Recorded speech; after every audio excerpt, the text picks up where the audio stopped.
Games Corner is a unique console-based gaming experience with 3D and LED screens, all within a comfortable atmosphere. Become a Games Corner franchisee now and bring this one-of-a-kind opportunity to your location. For more information, visit us at gamescorner.com. Hi everyone, this is Ahmed Karimli and welcome to Be Efficient TV. The mission of this web TV show is to boost the efficiency of your business and life through tips and tricks from leading experts. And today I have with me Lynne Klippel. She is a publisher who focuses on you, a ghostwriter and a book coach who specializes in helping speakers, coaches and business owners write books as marketing tools. Welcome to the show, Lynne. Thanks, Ahmed. I'm so happy to be here with you today. It's a pleasure. How did you start in the book publishing and writing industry? Well, in 2001, I had just started my own business as a career coach and executive coach, and I was having a terrible time finding clients. I'd been a teacher and a librarian, so I had no idea how to market. I did have some clients who were free clients. They couldn't pay me, but they were good for practicing. And all of them were men who were unemployed, and they were afraid their wives were going to leave them because they were fighting about money and all these things were happening in their family. My husband was unemployed at the same time. So we were fighting at home too. And I thought, oh, there's got to be a book that can help me figure out how to save my marriage and get my husband back to work because we need money. There wasn't a book like that. So I decided I would write a book for women whose husbands were unemployed. And I self-published it. And all of a sudden, my business really changed. I was on TV. I was on the radio. I was in a national magazine in the United States. People saw me as an expert. And I was the same old Lynne Klippel, but people thought I was really something because I had a book with my name on the cover of it. So soon my friends from coaching school started saying, hey, Lynne, I need a book. And I started helping other speakers and coaches. And pretty soon I wasn't doing any more career coaching. I was only working with entrepreneurs who wanted to write and publish books. How many books you wrote so far and which one is the most successful one? Let's see. I've published 200 books for other people. My own books, I've written 4 under my name, and I have 2 more in process, and then I've ghostwritten 6. My most popular and successful book, I've never sold a copy of it. I've given away thousands and thousands of copies, and it's a little book that talks about 13 reasons why you think you can't write a book. And it dispels those myths and helps people feel more confident. So whenever I speak or when somebody visits my website, I give them that book for free. And it has brought me more business than I could tell you. Tens of thousands of dollars. Because when people read it, they feel more confident and they think, oh, this Lynne person knows what she's talking about. I can trust her. And they're ready to hire me then when they come in and they're ready to do their book.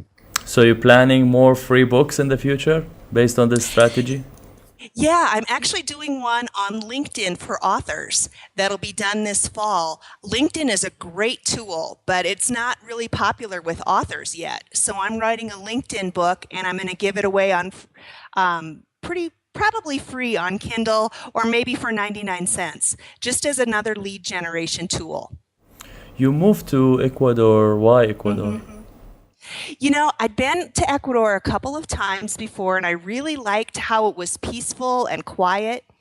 And I lived in a city in the United States that was very stressful. And I had a long commute. I was in my car all the time. When my kids left home, I thought, I need to have an adventure before I get too old to have one. So I started really looking into moving my business and making it international. And I found it wouldn't be that hard to do. So I visited Ecuador one more time, more seriously, and looked at some property, and I just fell in love with a piece of land way up high in the mountains in a really beautiful setting, and I realized I can do this, so I just moved, and it's been great. So you build a house there, and now you do a retreat for authors there, or how do you use it? I haven't done any retreats yet for authors. I mostly do my business through Skype, and I have Vonage for my long distance. So I can work with clients all over the world. Most of my clients are in the United States and Canada, but I've worked with some in Europe and some in Australia. And we just work on the phone and use Google Docs to send their books back and forth. And so it works out really well. I do have one client here in Ecuador right now, which is kind of fun. People like question why writing a book? Why should they write a book, or why Yes. am I? Why they Well, should write a book? if you're a business person, in your head right now, you have great amounts of information that's really worth a lot. When we know things, we take it for granted and we don't really think it's any big deal. But what we know and our talents are very useful for other people. So if you want to be looked at as an expert in your industry, no matter what kind of work you do, if you write a book, you will be seen as somebody different and more special than your competitors. So here's an example. I worked with a man one time who was a physical trainer. He did athletic training for high school kids who were really good athletes who had the potential to get college scholarships. So he wrote a book for their parents on how to help their young person get through high school and get good grades and do really well in sports so they could be positioned to get a really good scholarship. Then he did seminars and invited the parents and their kids to come. He gave them their book. And so whenever there was a high quality high school athlete in that city, they all came to him because he wrote the book on it. But is it possible that you just become an author that you want to sell and make passive income from your books, or you have to just build a business behind it, which is like a speaking career or like a different business career? That's a great question, Ahmed. In my experience, it's really hard to make enough money to only be an author. If you look at all the famous authors, especially nonfiction authors, they all have a business behind their book. They do seminars, they have information products, they do keynote speaking. Think about how many books you would have to sell at like a $10 a book profit to support your family. It would be way too hard. But if you use that book instead to open the doors to more high-paying consulting or speaking or coaching or other products, then you can make a really good income. People question that now in this noisy internet world is really, really very competitive. Like how to stand out, how to really, what do you suggest, like, to build, let's say, a mastermind behind it, or like a speaking career, or what is the main things that's working currently? I would say it's important to look at your strengths. If you like to speak, speaking is a really good tool to get your name out there and to build a following. But some people are shy and they don't like public speaking, so they might do better with like a podcast they can do from home, or with a mastermind group or a membership site or information products. Other people do pretty well with small retreats where they maybe have 4 or 5 people come and they work with just a few folks at a time at a pretty high rate of pay. If you're not somebody that wants to get up in front of 200 people, you don't have to do it that way if you don't want to. The question from Akbar Khan, I didn't send it in the list of questions because he just asked before 1 hour. What's the best way to start a book, and when is the best time? And also he said, how does one transition a story into a story for a movie? Oh, those are great questions. I would say that the best time to start a book is today. So just start to get a notebook or open up a file in your computer, and whenever ideas come to you, or stories or experiences, save them in that file. Even if you don't use them for your book for a long time, you won't forget them. Also save questions that people ask you. So in the course of your work, people probably ask you lots of the same questions. Those questions should be answered in your book. Now, as far as when to officially bring a book into your business, there's two different times you can do that. If you want to do like a free book to generate leads, you can do that at any time in your business. If you want to do a more lengthy book where you have, you're teaching something specific, you need to have experience doing that thing and mastering that problem before you write a book. Here's a funny story. A long time ago, I used to teach classes on how to write a book, and I had this woman who wanted to write a book on how to be a wealthy artist. And she had these law of attraction tools, to positive thinking. And I was like, wow, this is a great book. It'll be really good. The only thing that was the problem was she had no money. And she could not pay her rent. So the tool she was trying to teach had not been successful in her life yet. So it was too soon for her to write that book. If you're going to teach a topic in your book, you should have personal success in it. You don't have to be perfect or be all the way at your goal, but you should be farther ahead enough of your readers that you can be a mentor and a teacher for them. Sorry, the question about the screenplay, I don't know about that. I work mostly with nonfiction books, so I'm not well versed. I'm sorry about that one. I can't tell you on the screenplay, but it sounds like a fun idea. You wrote several books, how to write efficiently. You work with several authors as well. So is it to speak the book, to write the book, and when is the best time to write? There's a couple of different ways. It really depends on you. If you like to write and you don't mind doing it, then actually it will be the better book if you write it by hand or if you type it onto your computer. Some people just hate doing that and they can't get it done. So then it can work to record the book and speak it, and then either yourself or with a really good editor go through and take the concepts and fix them a little bit so they're in written form. When we speak in long sentences that could be a whole page before we take a breath if we talk fast like I do. So that doesn't work very good, to just record something and publish the transcript. It'll be a mess with grammar. So you have to have an editor go in and fix it. But that can be a really effective way to do it if you don't like the process of writing. As far as the time of day to write, it really depends on your natural rhythms. I'm a morning person, so I like to do my writing before I do the rest of my work, because once I start getting into email and doing my other work, I'll never get back to my writing. Other people are more creative at night, so they do their writing at the end of the day, maybe when their family's in bed or when it's quiet. So match your natural rhythm to the time that you work on your book, and that will save you a lot of time.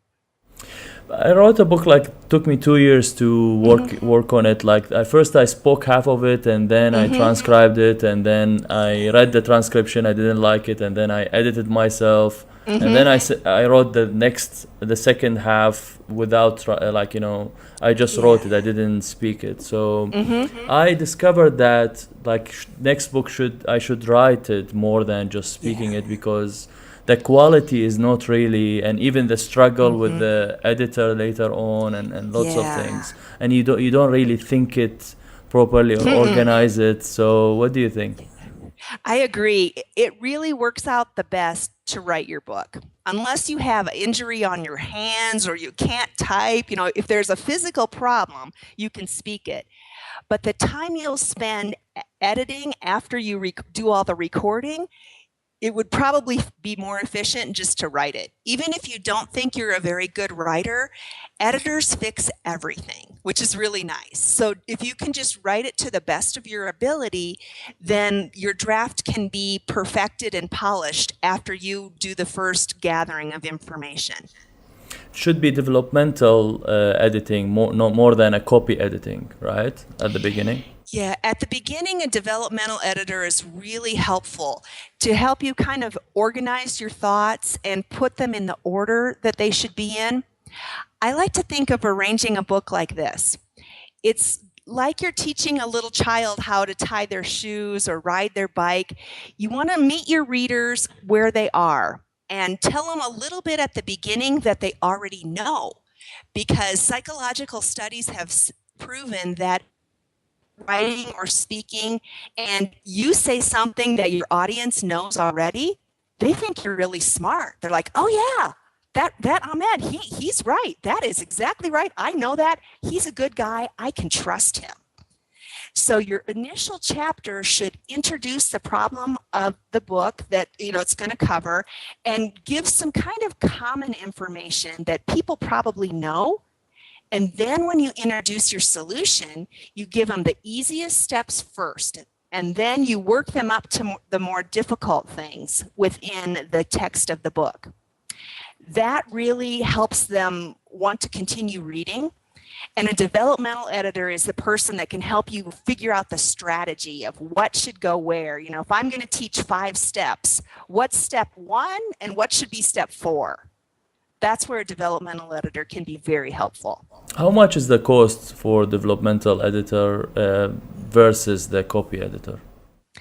Well, it kind of depends on where you're located and who you're working with.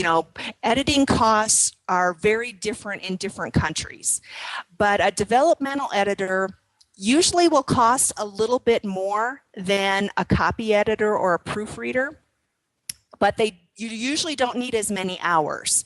So it could be that you have a developmental editor come in to get you started, and then maybe to look over your first 50 pages, and then maybe at the end, like 2 or 3 times could be enough. And then your copy editor goes over the manuscript in total and just corrects all the grammar and the sentence structure to make sure that it's grammatically correct and that you look really professional, but the content's already fixed between you and the developmental editor. Cost per project or per word, and do you suggest like to work with the same editor who's gonna do the developmental work plus the copy work, or different editors? I think different editors is good. I like to have more than one set of eyes on a book. So when somebody works with me, I do the developmental editing in my company because I really like that.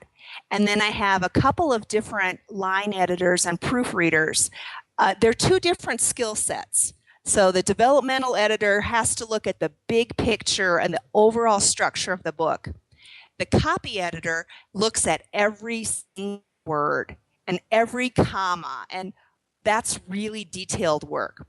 So most copy editors will charge per word, and it's usually, like in the United States, it's between maybe 2 cents a word up to 7 cents a word if the manuscript needs lots and lots of work.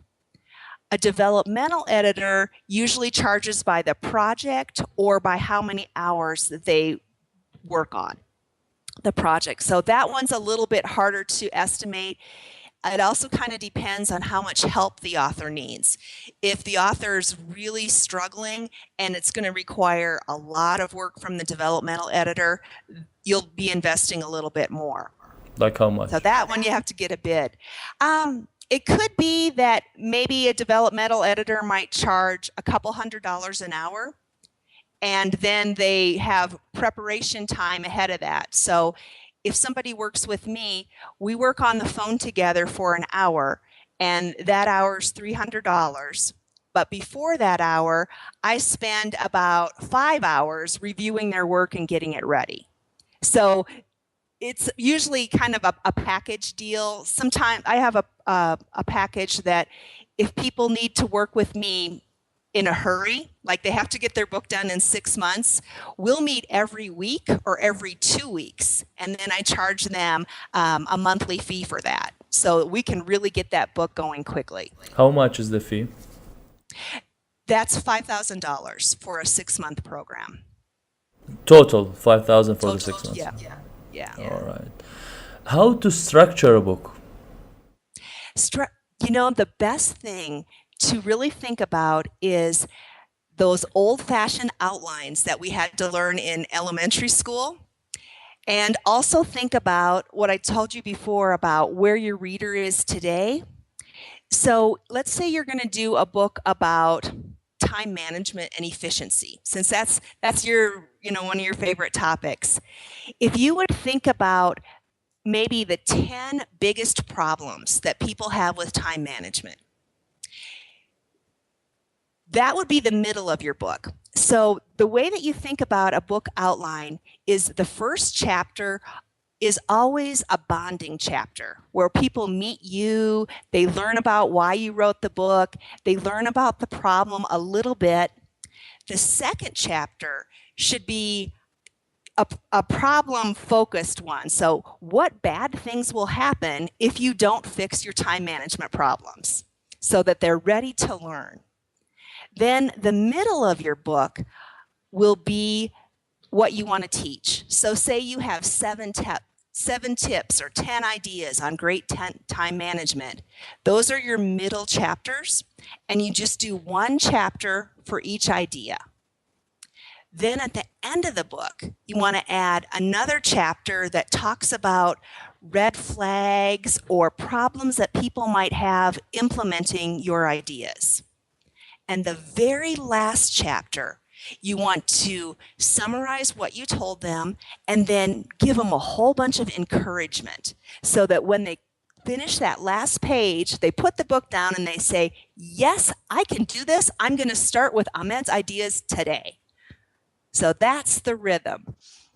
So you do the structure while you are writing, or you just put the structure on a Word file and then you follow while you're writing? Do the structure first. Build it like a blueprint of a house and say, okay, chapter 1's going to be this, this, this. If you have a roadmap before you start to write, you will save a lot of time. Here's another secret. You don't have to write your book in order from beginning to end. So if you have an outline, I use an Excel spreadsheet. And I'll make a long chart, and it'll have the chapters up across the top. And then underneath, going down for the columns, I'll write the key points that I want to cover in that chapter. So let's say chapter 7 is going to be on stress management. And I know I want to talk about a story from one of my clients. I want to talk about some statistics that I found. I want to talk about a breathing tool. I might have 7 to 10 small points that I want to cover in that chapter. Anytime, if you have that on an Excel spreadsheet, then what you can do is write your book in chunks. So you open up a file, put together a folder for each chapter in your Word document or whatever you're writing on Mac, and number each one of those. So if you have, let's see, chapter 7.3 is going to be a story from one of your clients. Whenever you have 10 minutes, you can just type up that story, put it in your folder, label it 7.3, and when you have all the pieces of chapter 7 together, then you cut and paste them into one document and then read through it to make sure that it's smooth and do any little bit of editing you need, and then that chapter's done. So if you're having a really happy day and you're in a good mood, you should write a chapter that's very positive. If you're crabby or you're just kind of down, work on a chapter that's very serious. And when you match your mood to your writing, you can write a lot faster. Like now in the bloggers especially, like they divide the chapters sometimes into 50 chapters, and they just make 2 pages topic for each one of them. Do you like this style? Or some people, they do just 5 chapters, and inside the 5 chapters either they keep writing for like whatever 10 pages or 20 pages for the chapter, or still divide the chapter into small topics? It really depends on your style. There's been statistical research done, and they found that the average reader likes to read a chapter of between 2,500 and 3,000 words. If your chapters are too long, people might get frustrated with your book and they'll put it down and not finish reading it. But when you finish a chapter in a book, you psychologically feel a little bit of accomplishment. So you're like, oh yeah, I got that chapter done. I've got some time. I'll do a little bit more. Or, tomorrow I'm going to start the next chapter. So shorter chapters are better. In a book, when a book is printed, it has an average of 250 words on a page. So if you want to kind of keep track of that as you're typing, you can set your page in Microsoft Word to the 6:9 paper size, which is about how your book will be when it's a printed book. And then you'll know how many pages you're getting. You can also take your total word count and divide it by 250, and that'll give you the same type of breakdown so you know. I suggest there's a problem sometimes when blogs are turned into books. If there's not a good editor, those books can be very choppy and they don't flow very well. I just read a book recently that could have been wonderful. It had such good ideas, but the editor was sloppy and didn't help the author put the ideas together. So she was talking about something over here at the beginning, and then in the middle she started talking about it again, but you sort of forgot in the between times. It was just blog posts pasted together, and that doesn't work. It has to have a structure or an organization.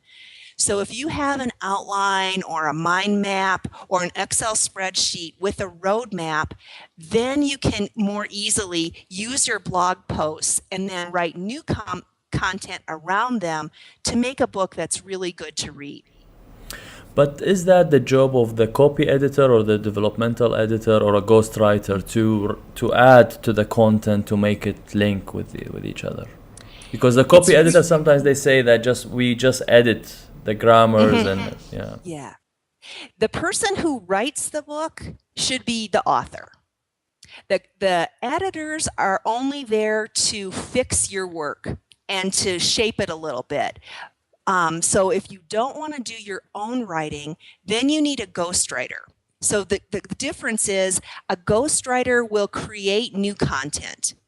An editor only works with the content that you've created and makes it as smooth and as professional as possible. But if the writing is not that, connected, so first I should hire a ghostwriter to connect the book, put it together, then I go to the editor, or this is the job of the developmental editor? Yeah, the developmental editor should say, this chapter is a mess, and here's how you can fix it, and tell you how to fix it and give it back to you and say, put a story here, you need some statistics here, can you write this more clearly? The developmental editor is like your teacher. And that person's job is to tell you what's good about your book and then what needs improvement and give it back to you. Then you work some more and give it back to them and they say, oh yes, this is better. Now over here, here's how you can fix this. So that's really the work of a developmental editor. They keep working with you to make sure that your ideas are on the paper. And sometimes they are the ghostwriters who can really add to it. Yeah, sometimes they can. It depends on, if the person, let's say that you're writing in an area that there's lots of newspaper articles on, or other books, or academic studies. The ghostwriter might say, you don't have any outside sources in your book. So if you want me to, I will do the research for you and I'll put it in. Then the developmental editor's kind of helping you and working a little bit like a ghostwriter. You can negotiate that sometimes. How long is the average length of a nonfiction book? Right now, the most popular books are about 180 pages to a little bit under 250. So between 180 and 240 is a really good length. Now those are book pages. So that's usually about 40,000 to 50,000 words. So if the book is longer than this, you suggest to, eliminate some parts, and this is the developmental editor work. Yeah, you can have a longer book, but our world today is so busy and more people are reading on their phones or their tablets. So it used to be 10 years ago or even 15 years ago, the quality of a book was based on how long it was. And we'd say, oh, this book is 400 pages. I'm going to learn a lot. That's wonderful. Now we want things concise and fast and right to the point. So somebody would rather read a shorter book with exact answers of what they're looking for, and they can get that information more quickly. So if you can be very laser focused and concise, that will help you and your reader. And a developmental editor can say, you repeated this, or you already talked about this topic over here. You don't need to repeat it over here, or this story doesn't really add anything. They can help you trim your book if it's getting too long and too wordy. I listen through Audible like an average of 2 books per week, and like always I struggle with that the authors keep repeating the same idea over and over again through the book. So before I had an idea of writing a series which is going to match the efficiency, which is, let's say we can call it in less than 55 pages or in less than 33 pages or something like that. But when I asked the expert, they said you might struggle with the publishers because they want, kind of a thick spine to publish traditionally your book and to have it in the bookstore so people can find it. However, the world is changing, digital and ebooks and audiobooks. So what do you think about that? If you're going to do your book on Kindle or an ebook, then the length doesn't matter at all. You can have a very short book with good tips, and maybe it's only 25 pages. But if you want to print the book, it doesn't look worthwhile if it's too skinny. So if it doesn't have at least 2,500 words, people will not think it's a good investment. So be thinking strategically, what do you need the most and what would your customers or your readers need? If your customers are people that will read on an electronic device, then a series of short, concise books would be fantastic. If your customers would rather have a printed book, then it would be better to take all those ideas and put them in one printed book, and they only have to buy it once. So kind of think about that.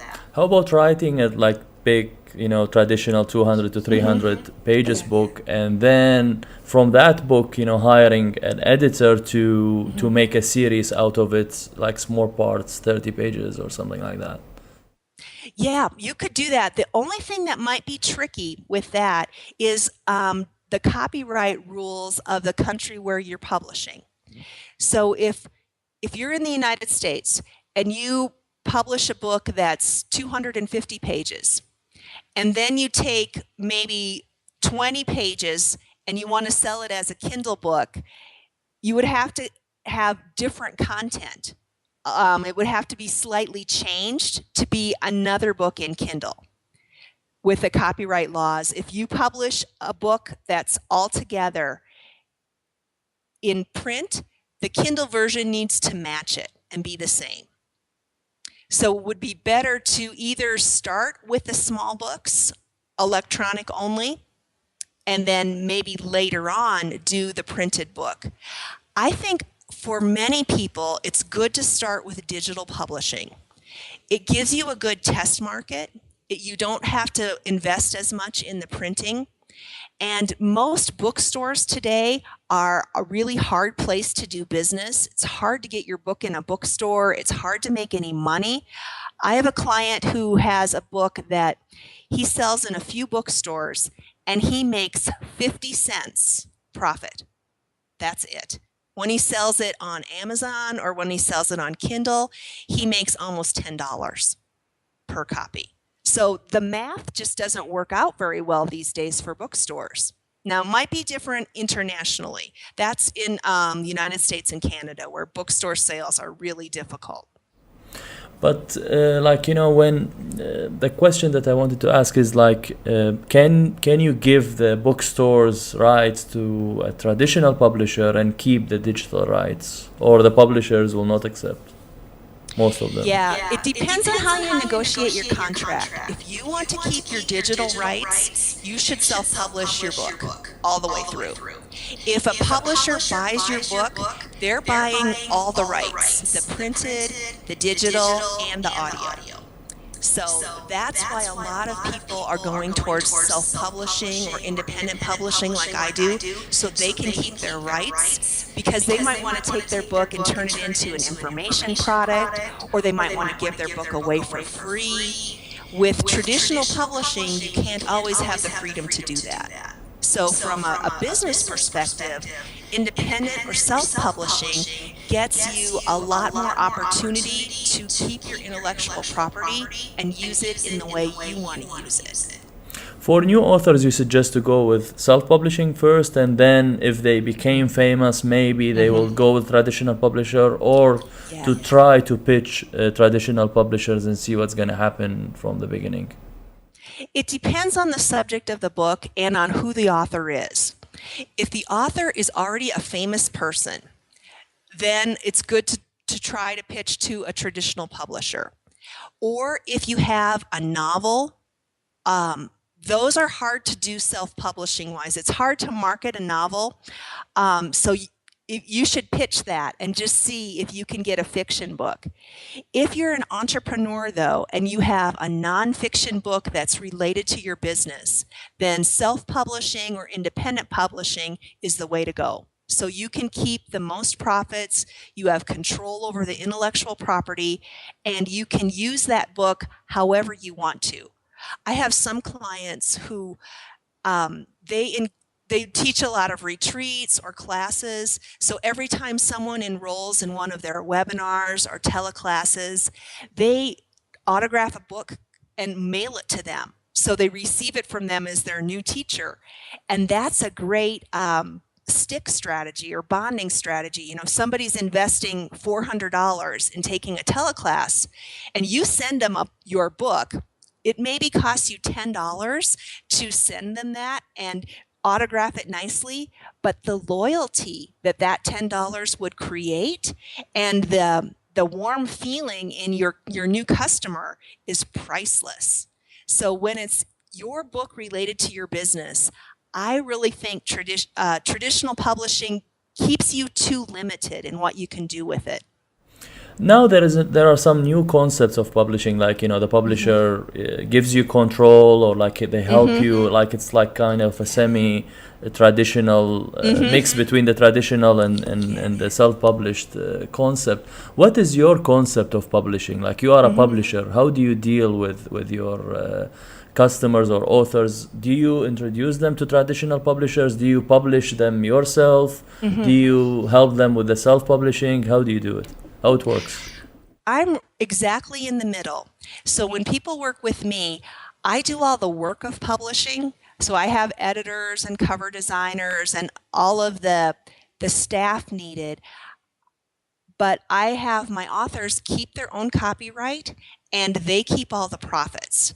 So they're working with me almost as an outsourcer to do the work of self-publishing and publish under my publishing company name.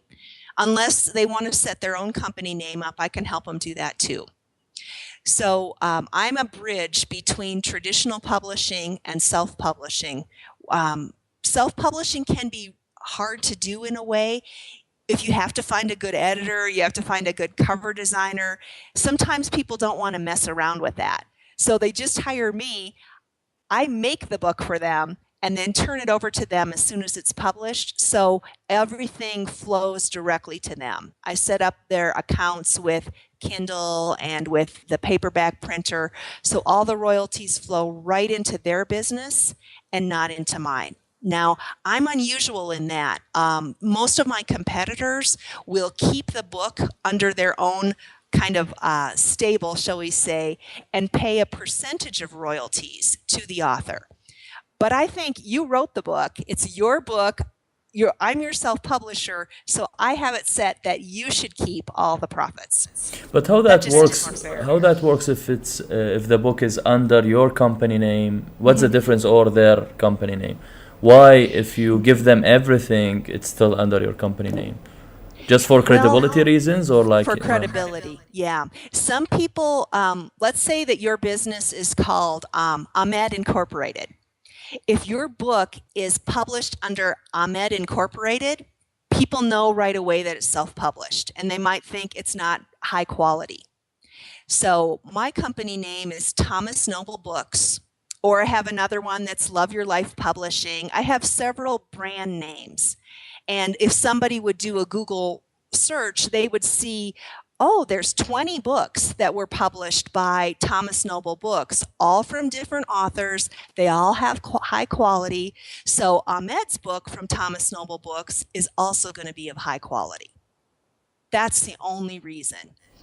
how about the code of that doesn't create a problem for the ISBN or the codes of the books that should be used for some digital things? And No, it's pretty easy. I have the ISBNs. So the ISBNs will, tie back to my company. But if somebody calls me up and says, I want to order 200 copies of Ahmed's book, then I just put them in touch with the author, and the author makes that sale and handles that. and he can, yeah, sorry. Under the publishing system, the way it's set up, when you put a book on Kindle or use like CreateSpace or Lightning Source, some of the other print-on-demand printers, the person setting up the account is the person who will receive the monies for the book sales. It's not tied to the ISBN number at all. So you make them set it for themselves, and you just teach them and guide them, or you will set it for? Yeah, I set it for them, and then I give them the password. All right. So it's an individual account. It's not under my account. But why the they can own their own ISBN if they want? If they want to, they can, but then it has to be under their own company name. If it's going to be under my company name, it has to be an ISBN that I purchased. Right. It's and funny and that then way. and you sign with them like a contract saying that it's under my company name, but you own the book, or Right, yeah. how much is You the should always how have much a publishing contract. how much is this contract cost, like, to help them with the editing? Or you charge them like separately? You tell them that the editing gonna cost you like this, marketing like that, or it's just a complete package to just supervise the process of the book? I do a package, and I do a bid based on the length of the book and how much editing it needs. So if somebody sends me a manuscript and it's very well done and only needs a little bit of work, then it doesn't cost as much as a manuscript that, needs $5,000 worth of editing because it's a total mess. So my average projects run between $5,000 for just the basics. I also provide marketing kits and websites and a lot of coaching and marketing. So you can kind of go up from there. My like really big expensive project with websites and lots of media work and press releases, that runs up between 10 and 12,000. So the basics five is at you the do, bottom. so the basic, you do the editing for them, and you give them some marketing, tools to read, and then they will do the things. How about if you do the marketing? It's hard to have someone else do your own book marketing. The author is the best person to market the book. Even if you're published by a traditional publisher in New York City, you're still going to have to do your own book marketing. And nobody wants to hear that because everybody thinks, ugh, I want to just hire someone to market my book. You can hire somebody to do marketing campaigns for you, to do a bestseller campaign or to do a public relations campaign and get you interviews. But at the end of the day, you as the author will end up doing a lot of book marketing. So I can train you in that and help you make a strategy, and I can help you get good PR, but you're still going to have to market your book. And if somebody will not market their book, if they just think, nope, I'm not going to do that. I'm going to just put it on Kindle and see what happens. They probably shouldn't write the book. It would be easier to do something else. That's the hard message for people. When you have your book, it's sort of like having a little baby. You work really hard and you get your book done, and then your book is born, but you still have to take care of it. You still, for the next 3 to maybe 5 years, you'll be promoting your book. You'll be maybe talking about it on Facebook or LinkedIn or Google Hangouts.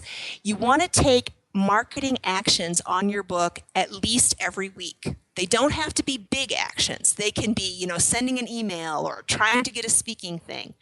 Mark Victor Hansen talks about taking a daily action to market your book. So that's the message people have to really understand before they even start, that once you have this book, it's just going to sit there and do nothing unless you are actively working to tell people about it. I've seen some authors have tremendously good books and they invest a lot of money and the cover is perfect and there's not a typo in there, and then they don't do anything with it.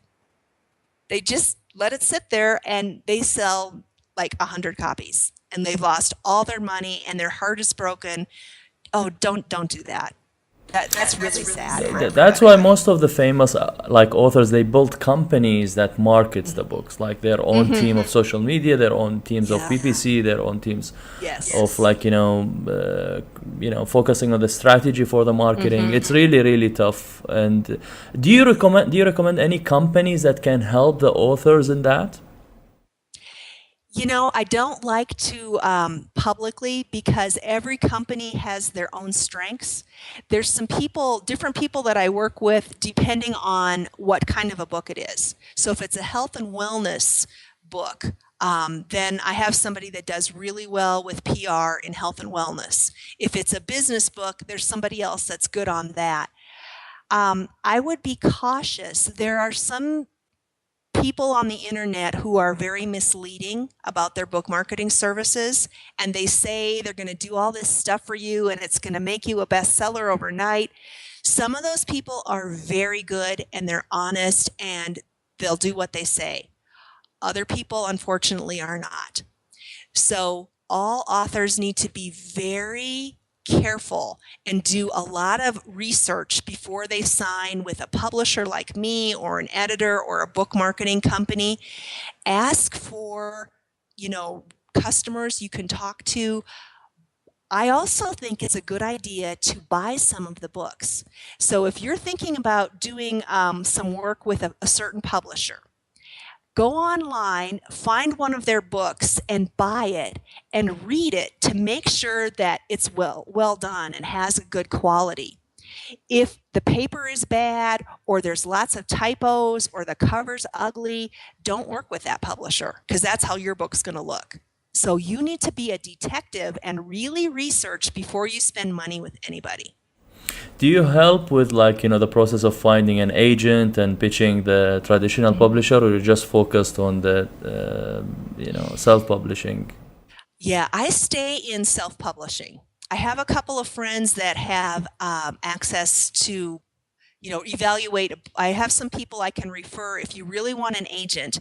I know a couple of women who will read books and say, okay, this is a good agent to pitch and help you make those connections. But that's the kind of job you really need work in traditional publishing to have good contacts there. And I don't have that experience and I don't really want to get into that. Do you suggest that people write all their books and then start pitching publishers, or from the beginning? I suggest that you write your book all the way through. It used to be when traditional publishers were stronger financially, they would take a risk on an unknown author with just a portion of a book done. But traditional publishers are really struggling financially, and the only way they make money is to buy manuscripts they're certain are going to be well done and that they'll get done. So when they buy a book, if the author has 4 chapters done and a nice proposal, they're taking a huge risk. They give you some money, and what if you never finish your book? You have completely, lost money for them. So it's more effective today to write your book and be able to say, the manuscript is finished and I can give it to you tomorrow. I'm still open to editing because a traditional publisher may want you to make some changes or, change the title, make revisions, but they want a sure thing. So if you're going to go traditional, I think write it first and have it be really good, and then write a fantastic book proposal and get a professional to help you write that proposal and evaluate it. A book proposal is at least 50 to 75 pages, and they're very picky on how they're done. So there's people that specialize in helping authors create really strong proposals. So 50 to 75 pages means it will have big part of the book, right? It will. It'll have the whole table of contents. Also in the proposal, you need to do a marketing plan, a competitive analysis of other books. If there's 10 other books in your topic area, what's good about those books and what's missing that your book will offer. It's a lot of work to write those proposals. So my clients say, skip that. I'm just going to write my book and work with you. And I know you'll publish me without a proposal. And we'll spend our time figuring out the marketing instead of writing a proposal. Which one is more difficult, writing a book or marketing a book? Marketing. Marketing the book is the biggest challenge. So if you're a good marketer and you're already online, you already have an email list, you're active on social media, people are coming to your blog, you have a podcast or a TV show, you already have what's called an author platform. People know your name, they know what you're talking about, and they like you and trust you. That will help you tremendously. So if you don't have anything going online, I would say build your platform before you work on your book. Get an email opt-in list going. Get people knowing about you, whether it's through blogging or speaking or doing webinars or teleclasses. While you're in the process of writing, you can also be working on building up the buzz around your name and your topic. That'll help a lot. How about the PPC ads like Facebook or like Google AdWords, like dealing with the book as a product that you do an ads and see if it's going to convert more than you spend by hiring an experts in PPCs. Did you try that with your authors? Yeah. Facebook ads can be very effective for books. I haven't had any authors do Google ads, maybe because most of my authors are not SEO people, they're more in coaching or personal development, but they've had some very good success with Facebook ads. And I believe that LinkedIn is starting to do some opportunities for ads, or they will be in the next year. So that'll be another opportunity. Amazon is starting to allow ads. So if you go on Amazon now, I just noticed this last week, on the book page, there's a little ad right over here for another book that's not even related to the one that you're looking at. That's a paid ad on Amazon, and they're just starting to introduce that. So there's going to be more opportunities for paid ad placement online. So I think it's definitely an area to watch and learn about. With Facebook ads, you send the customer or the people who clicks to the page, web page of the book, or to the Amazon link, or to the fan page on Facebook. I would say if your goal is to sell books, then send them directly to the buy page on Amazon. If your goal is just to build interest in your book and you want to give away a free chapter, then send them to a lead page, like an opt-in page or a squeeze page, where you get their name and email address and give them a free chapter. That will, then you can do a follow-up email that will encourage them to buy the book. So your strategy will really dictate where you send them with your Facebook ad. What do you think of Audible and why your books are not available on Audible? Audible is really good. I haven't done my books on Audible yet, only because I'm pretty picky about quality, and I don't want to do it myself and have it sound bad. Um, when I do books on Audible, I'm going to invest the money to have them professionally done, and that's a pretty big investment. So I have a couple of books in development that will be, I think, more popular for a vast majority of people, and those will be Audible books. How to hit the New York Times best-selling list, and is self-published authors should forget about that? You know, it's really hard to hit the New York Times bestseller list. You have to have bookstore sales for that one.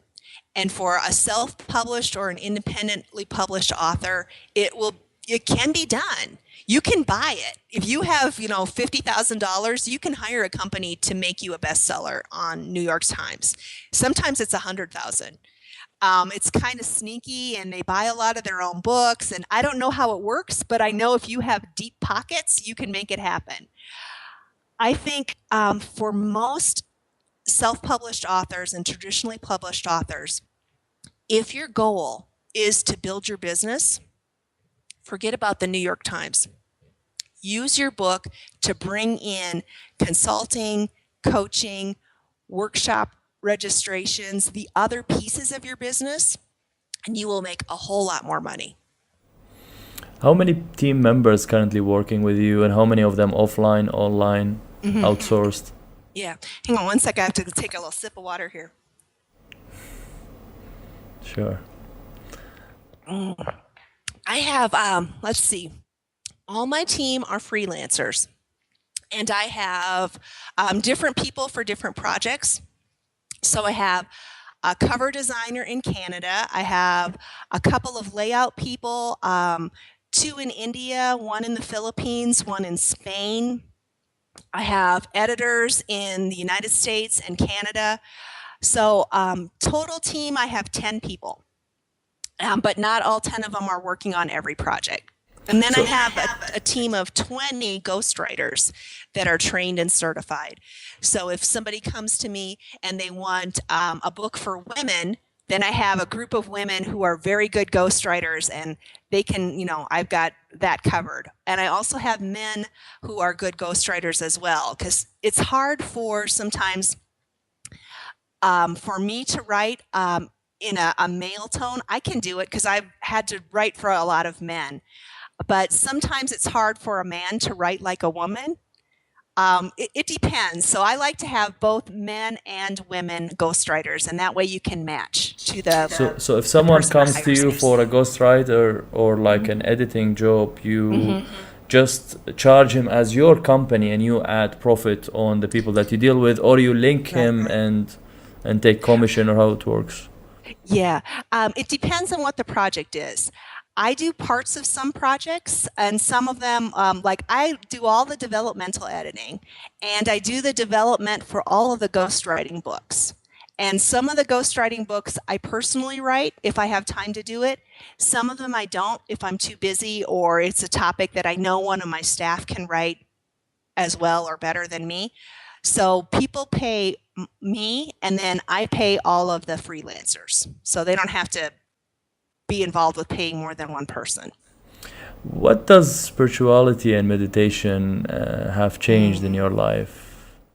Oh, I love that question. Before I really got serious about spirituality, 10 years ago, I was a mess. I was very stressed. I had a lot of problems in my life. I was really unhappy. And I've always had a very spiritual relationship, but I didn't really know about meditation or quiet time, and that has helped me tremendously. I'm happier and healthier and just much, much better.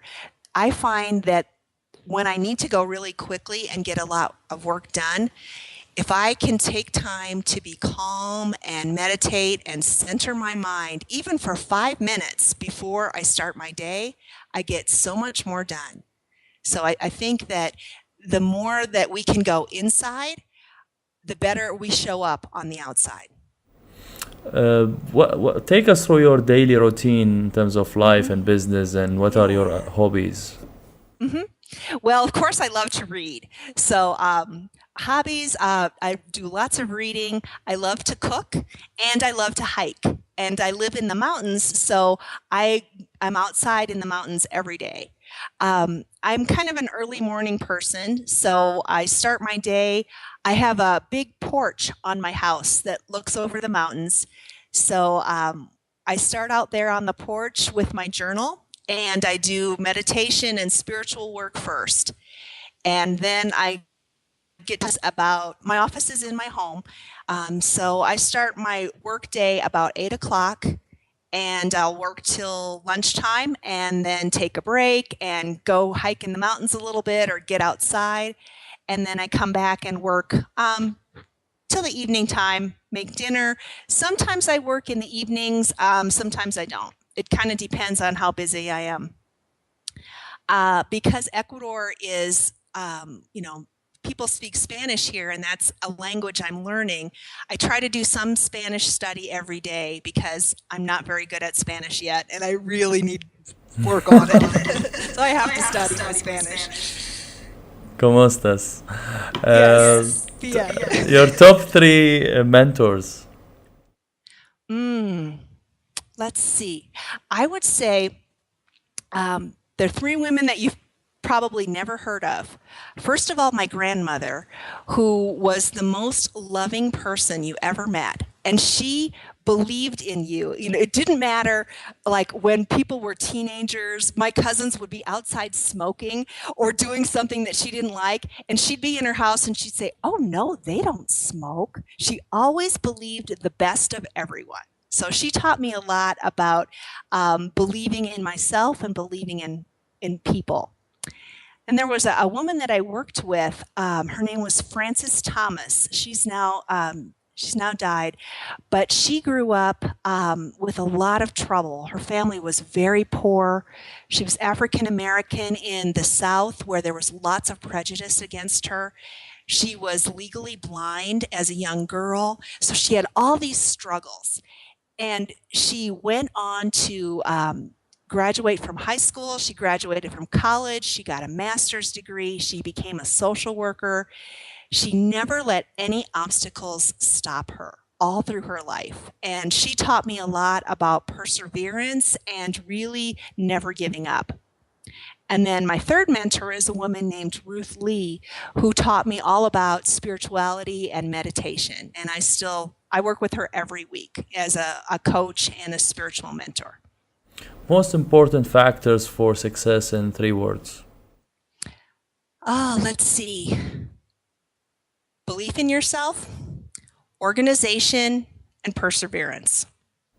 What's the biggest failure moment in your life, and what did you learn from it? My second book was a disaster. I pulled it off the market. It was so bad. I did really well with my first book. In my second book, I got cocky and I thought, I know how to do this and I don't need any help. And I used an editor that wasn't very good and I didn't check on her. So when I published that book, it had 45 typos. I was so embarrassed. I was absolutely mortified. And I couldn't market that book. I ended up like recycling 500 copies of it. So that horrible experience of embarrassment and shame and losing money taught me the importance of really good editing, outstanding cover design, and of taking enough time. I just did that book too fast and I rushed it into production. So I know I'll never do that again. What's the habits that you're trying to develop to stay efficient?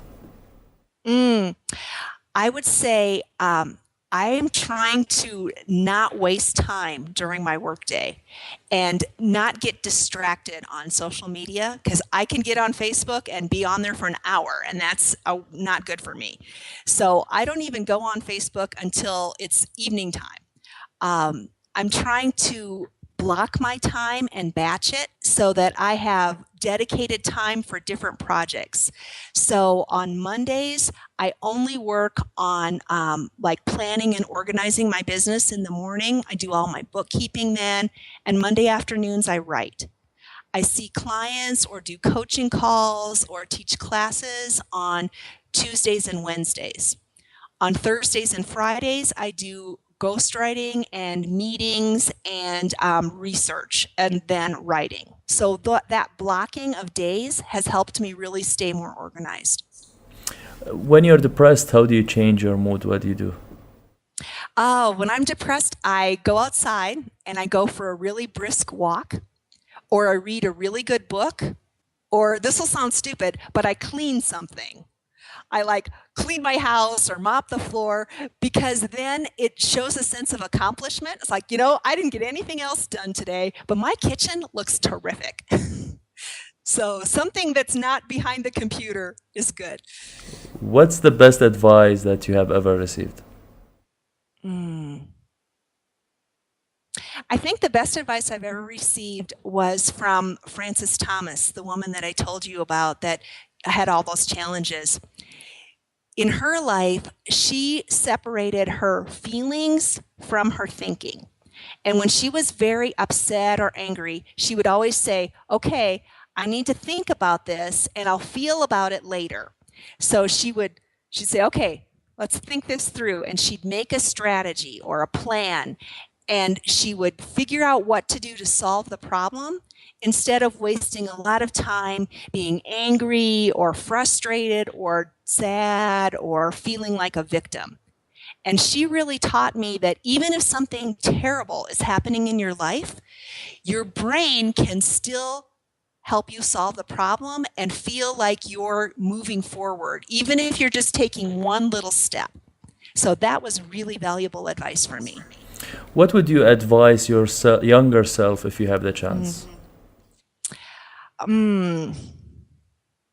I would say, I never paid attention to the publishing world until I was after 40, which was silly. My first job was in a library. I was a teacher. I was a librarian. I probably should have been a writer or a publisher from the beginning of my career, but it didn't even occur to me until after I was 40 years old. So if I could go back in time, I think I would say, instead of being a teacher, go to school and study business and technology, and then get into publishing right at the beginning. Top 3 favorite books? That's a hard one because I have so many books that I've really enjoyed. Let's see. I really love The Alchemist by Paulo Coelho. I love the Bible. And then as far as a book that is a really good time management book, I love David Allen's work on organization. So Getting something things- by David getting Allen. things done. Getting things done. Yeah. You can tell I like to organize stuff. I interviewed him on the show. Yeah. Great guy. What are the top 3 people that you're inspired by? Let's see. I'm very inspired by anybody that's overcome something. So Nelson Mandela, I'm sure everybody says the same people. I'm very inspired by Nelson Mandela. I'm very inspired by Mother Teresa. And I'm actually very inspired by President Obama, because he has shown such grace. He's had a very difficult presidency, and he's maintained dignity and done a lot of good work in some very difficult circumstances. So he inspires me. Before the last question, what makes you really happy? Oh, gosh. I'm very happy when people succeed. When I can help somebody reach a goal, whether it's in my personal life with my family or neighbors or friends, or when it's with my clients.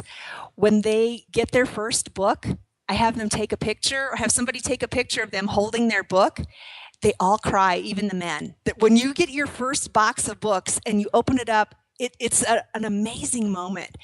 And one time, a couple months ago, I was on the phone with a client having a coaching call, and her books arrived while we were on the phone. Oh, We both started crying, and her boyfriend was there taking pictures. It was such an exciting moment. So I love that. I love seeing something newborn and people reach a goal. Just was one question, technical question about the books. Do you recommend having an index in the books?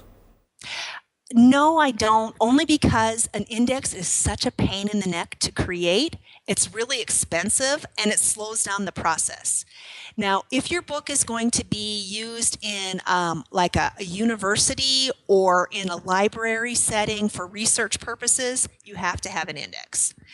But the way that you create an index is after the layout is done, then you have to go in and make the index and then insert it. So it adds sometimes 2 or 3 months to the publications schedule.